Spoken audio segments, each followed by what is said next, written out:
पांडे जी, मैं आपसे एक प्रश्न पूछना चाहता हूँ। यदि कोई व्यक्ति जो सनातन के बारे में नहीं जानता है, वो आपसे जानना चाहे और पूछे कि आपके धर्म की पुस्तकों में श्रीमद् भागवत गीता क्या है? बड़े भाई, मेरे हिसाब से मेरी जो सोच है, हमारी जहाँ तक समझ है, वो ये है कि जीवन पद्धति, जीवन शैली कैसी हो, ये उसमें विस्तृत रूप से उसको बताया गया है। और आपको कैसे समझना है, क्यों समझना है, कब समझना है, ये आपको भगवान कब ज्ञान देगा, तब आप उसको पढ़ पाएंगे और उसको ज्ञान को अर्जित कर पाएंगे।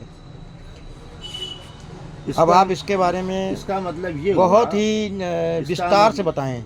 इसका मतलब ये हुआ कि आपने गीता का अध्ययन किया है और अपने अध्ययन के आधार पर आप उसका निष्कर्ष बता रहे हैं। हमारे पूछने का भावार्थ ये था कि श्रीमद् भागवत गीता, जिसको कि विद्वान लोग कहते चले आ रहे हैं कि उपनिषदों का सार है, फिर जब गीता पढ़ते हैं तो उसमें लिखा हुआ है एक जगह पर कि मनुष्य मुझे जिस भाव से भजता है, मुझे उसी भाव से फल देता हूँ।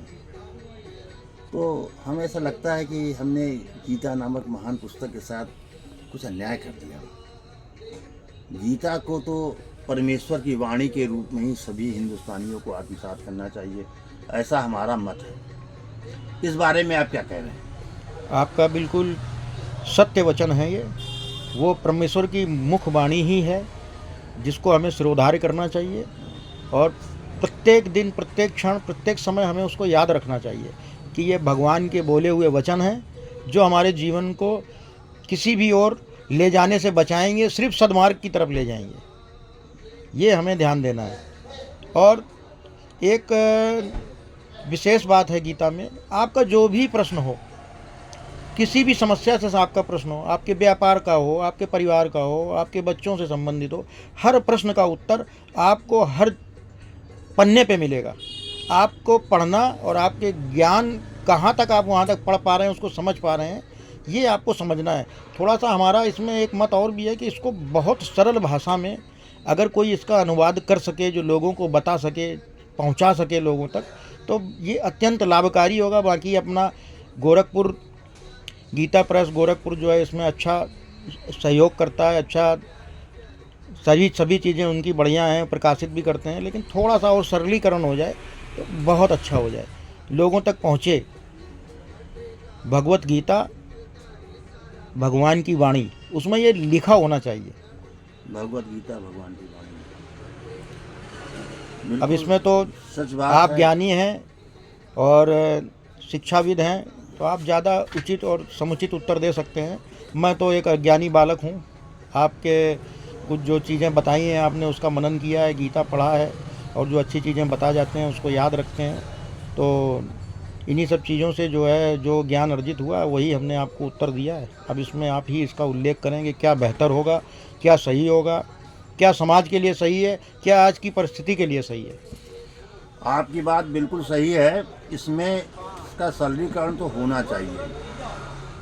जहाँ तक सवाल इस बात का है कि गीता पर बहुत से भाष्य लिखे गए, अरविंद का भाष्य है, अरविंद ने लिखा गीता पर, और उसके साथ साथ जो है तिलक का भाष्य है। जब हम छोटे से थे तो हमने एक बार आपकी बात अपने बुजुर्गों से पूछी, तो उन्होंने कहा, भाई देखो, गीता रहस्य जो है, तिलक का भाष्य सबसे प्रमाणिक माना जाता है गीता की जानकारी के लिए, और इसके अलावा कुछ नहीं है। फिर हमने अपने स्तर से थोड़ा बहुत पढ़ा, हिंदी अनुवाद गीता पर, जैसा आप कह रहे हो, गोरखपुर के आधार पर जो पढ़ा, तो ये हमें समझ में आया, ये मुक्ति का ग्रंथ भी है, ये भौतिक उन्नत का भी ग्रंथ है। इससे भौतिक उन्नत भी होती है, क्योंकि गीता में बिल्कुल साफ साफ एक जगह लिखा हुआ है, जिसका इहलोक सुखदायी नहीं, उसका परलोक सुखदायी कैसे होगा, के क्रम में हमें यदि आर्त भक्त बन जाएं तो लगता है कोई दिक्कत नहीं। हम अर्थार्थी धर्म की कामना से गीता का पाठ करें तो भी हमें लगता है उसमें कोई दिक्कत नहीं होनी चाहिए, और क्योंकि भगवान तो फल देंगे ही। और जब दोनों चीज़ों से मनुष्य भौतिक उन्नत कर लेगा, तभी तो वो जिज्ञासु हो ज्ञानी बनेगा। और ज्ञानी के बारे में तो गीता में बहुत ही ऊपर स्तर दिया गया है कि ज्ञानी मेरा साक्षात स्वरूप है, ज्ञान के समान पवित्र करने वाली कोई वस्तु नहीं है। लेकिन किस ज्ञानी की बात की गई है? ऐसा लगता है कि उसमें तत्व ज्ञान की बात कही गई है। तत्व ज्ञानी व्यक्ति जो है वो समदर्शी होगा, और ज्ञानी के बारे में गीता में स्पष्ट उल्लेख ये है कि कुत्ता ब्राह्मण चांडाल में जो सम देखता है वही देखता है। तो इसलिए गीता आज के समय में पूरी दुनिया में सभी समस्याओं का हल दे सकती है, क्योंकि विषमता हर जगह फैली हुई है। हर आदमी अपनी सुपरमेसी के आधार पर अपना निर्णय लेना चाहता है और दूसरों को हीन दिखाना चाहता है, तो इस क्रम में वो हिंसक है। हिंदू सनातन धर्म में हिंसा का अहिंसा का अर्थ ये है कि सभी बराबर हैं। अपने को श्रेष्ठ, दूसरे को हीन समझना भी सबसे बड़ी अहिंसा है, नहीं हिंसा है। प्रश्न हमारा जो शुरू हुआ था वो ये था कि गीता क्या है।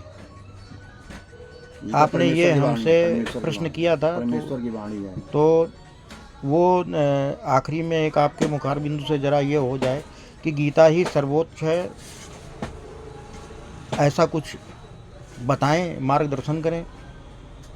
गीता सर्वोच्च इसलिए है कि जब कोई व्यक्ति निष्काम हो रहा है तो वो अपने मुक्ति के रास्ते में जा रहा है। यदि हम सकाम हैं तो कोई बुरी बात नहीं है, जन्म मरण का क्रम बना रहेगा। और यदि मान लो किसी जन्म में किसी की साधना पूरी नहीं हो रही है तो कम से कम गीता ही कहती है योग भ्रष्ट बन के उत्तम कुल में जन्म लेने की गारंटी तो मिल रही है गीता से। हम कुकुर में योनियों में नहीं जा रहे हैं। जो लोग गीता को नहीं मानते या ना माने गीता